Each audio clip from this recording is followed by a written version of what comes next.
So this is a message for Susan Collins, Lisa Murkowski, and Jeff Flake. I may not be one of your constituents. I may not live in Alaska, Arizona, or Maine, but I am an American, and I do watch the news, and I hear what you guys are saying. You guys have publicly come out against Trump for what he did in Mississippi last night, rightfully so. But here's the thing.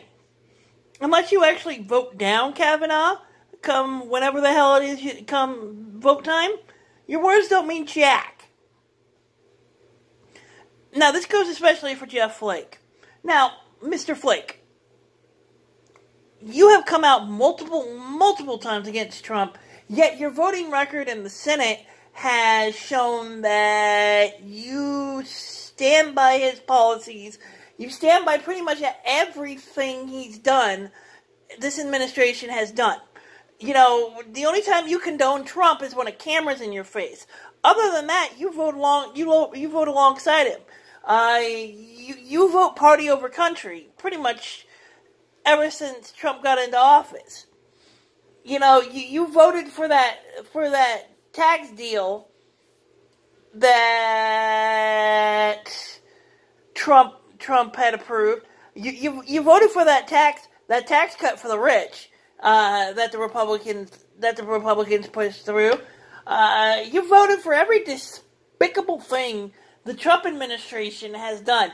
Yet you're going to come out on camera and say, well, Trump is appalling and the things he says and does are wrong and this, that, and the other. Well, that's all fine and good. But if you're going to vote with the Trump administration over every stupid thing he does, that makes you no better than him. As a matter of fact, that makes you worse than him. And this goes for Murkowski and Collins, too. You see, if you really stood against Trump, if you really stood against what he had to say, against what he stands for, then you would stand against his Supreme Court nominee. But we all know that's not going to happen. We all know that come vote day, you're going to vote for Kavanaugh, you're going to put party over country, like you always do, and that's going to be the end of it. And at the end of the day, your words are going to ring hollow and just a bunch of bullshit. Because you guys do not have a spine, nor the fortitude to stand up to Trump, because you think if you do, you're going to lose your elections. You think you're going to help the Republicans lose Congress, which I have news for you. The Republicans have lost the House. Republicans lost the House a long time ago. That's going to be under Democratic control come November 6th. And it will be official in January of 2018. So you lost the House. You can kiss that goodbye. That's been gone for a long time now. What you guys are banking on is you're hoping to retain the little bit of a margin that you have in the Senate. I guarantee you, I shit you not, that if you vote to confirm Kavanaugh, you'll lose the Senate too. And this is the reason why. Women will vote in large numbers this year. Women are going to decide who gets control of Congress this year. And guess what? A lot of them are pissed off at the way you guys have been treating this Kavanaugh thing. A lot of them are pissed off at the fact that the Republicans really haven't stood up to Kavanaugh or stood up to Trump. And a lot of them are pissed off of the misogynistic, just dumb views of this administration. You think you're keeping the House? Or you think you're going to keep the Senate? Dream on. Mitch McConnell has pretty much decided that. Trump continues to make a case against the Republicans. I mean, good old Mitch, he doesn't care about anybody. All he cares about is power. All he cares about is the fact that Republicans, he wants that conservative majority in the Supreme Court. In the Supreme Court, he don't give a rat's ass. He'll do whatever he has to for Mitch McConnell. He'll do whatever he has to for party. Mitch McConnell doesn't put party over or country over party. Mitch McConnell puts party over country. As a matter of fact, Mitch McConnell puts Mitch McConnell over everybody else. He's just like Trump.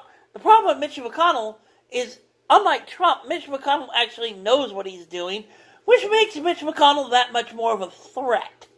Donald Trump's a fucking moron. Always has been, always will be, and he's going to go to jail for fraud and a whole bunch of other stuff eventually. But Mitch McConnell, he's much more cunning and conniving than that. So, yeah, Mitch McConnell is a big threat in that sense. But anyway, if you're going to come out in public, and this is Murkowski, Collins, Flake, if you three are going to come out in public and disapprove of everything that Trump says, then you need to vote down his cabinet, his Supreme Court nominee. Kavanaugh's not fit. You know this to be true. But for whatever reason, you aren't doing anything about it. All you're doing is saying what sounds good in front of the cameras, but when the camera's off, you're going to do the exact same thing that you always do. You're going to vote party over country, and then you're going to come up with some bullshit excuse why you voted party over country. It's tiring. Flake, you got no room to talk. You keep saying, well, it's deeply dividing our country. There's a rift in our country. There's this, there's that, there's whatever. You had the chance to end this last week. You had the chance to end this last Friday. All you had to do is vote no. But no. You said, well, I'll put it outside a committee as long as there's an FBI investigation. Well, guess what? There is an FBI investigation, and all I keep hearing from you guys is, well, if they find something, I might change my mind. Well, guess what? Even if they do find something, Mitch McConnell has vowed to make it non-public because that's what the Republicans do. They want to hide shit. I mean, there's still over 100,000 documents that the White House is hiding for whatever reason. So even if the FBI investigation is, even when the FBI finishes up, it's not going to do a damn bit of good. Because you guys aren't going to release it to the public, and you're going to use it for cover in order to put Kavanaugh on the Supreme Court. Somebody who shouldn't be on the Supreme Court. I mean, all these allegations coming out in the news, even though Trump says it's fake news media, which is horseshit. All these allegations, where there's smoke, you can pretty damn sure bet there's a fire. And there's a lot of smoke coming out from the Kavanaugh side. So you can pretty well bet your bottom dollar, and you can be damn sure there's a fire somewhere. Because Kavanaugh is not innocent. This was a job interview. Who cares if he's innocent or guilty? He's not fit for the job. That's the plain and simple truth to it. Cut and dry. He is not fit for the job. Now, Mnuchin and Heidi Heitkamp may vote yes because they're probably going to save their own asses.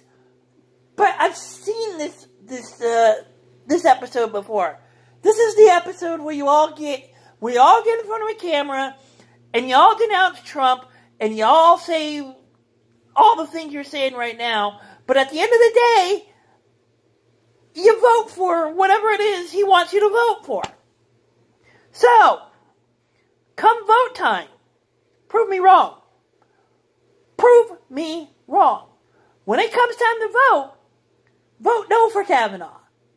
Do not reward him for lying to the Senate.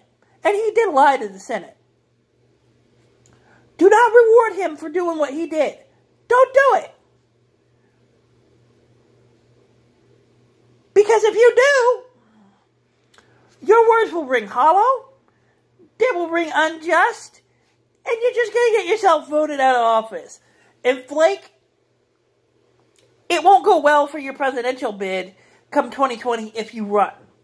So, yeah, vote no for Kavanaugh. It's the right thing to do. You know it.